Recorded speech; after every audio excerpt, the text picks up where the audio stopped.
இன்னும் சுருக்கமா சொல்லணும்னா, விஜய்க்கும் ஸ்டாலின் சாருக்கும் நடக்கிற போர்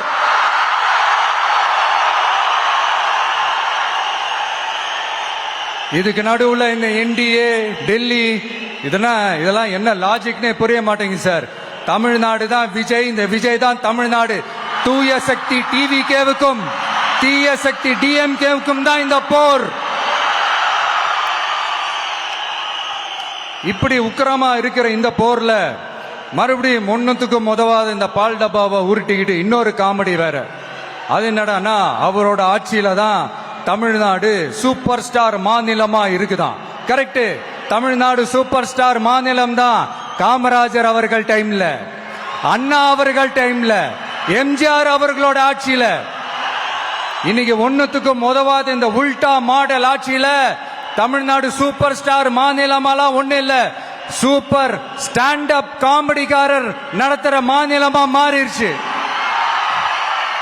மக்களே, உங்களுக்காக மட்டுமே தான் வர தடைகள், சதிகள், சூழ்ச்சிகள் எல்லாத்தையும் தாண்டி இந்த 2026 இந்த தேர்தல்ல டிவிக்கு தில்லா நிற்கும்.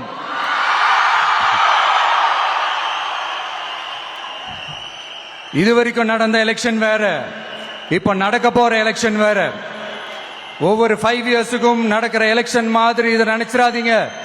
50 வருஷத்துக்கு ஒரு வாட்டி நடக்க போற ஒரு எலெக்ஷன் மாதிரி இது. அதிசய எலெக்ஷன். ஒரு எலெக்ஷன்ல அவங்களோட எதிரிகளை தான் எதிர்ப்பாங்க, அப்படிதான் எதிர்ப்பாங்க, அதுதான் யதார்த்தமும் கூட. ஆனா இந்த எலெக்ஷன்ல தான் ஒட்டுமொத்தமா எல்லாருமா சேர்ந்து ஒருத்தனை எதிர்க்கிறாங்க. ஒட்டுமொத்தமா எல்லாருமா சேர்ந்து இந்த விஜயை எதிர்க்கிறாங்க. ஏன்னா இந்த விஜய் ஊழலை எதிர்க்கிறான், லஞ்சத்தை எதிர்க்கிறான், மக்களோட மக்களா நிக்கிறான். அந்த மக்கள் அவன் கூட நிக்கிறாங்க. அந்த காண்டு எப்படி, அந்த காண்டு தான் ஒட்டுமொத்தமா எல்லாருமா சேர்ந்து ஒருத்தனை எதிர்க்க காரணம். நீங்க எப்படி வேணா எதிர்த்துக்காங்க, ஆனா போட்டி 2 பேருக்கு நடுவுல தான் ஒண்ணு இன்னொன்னு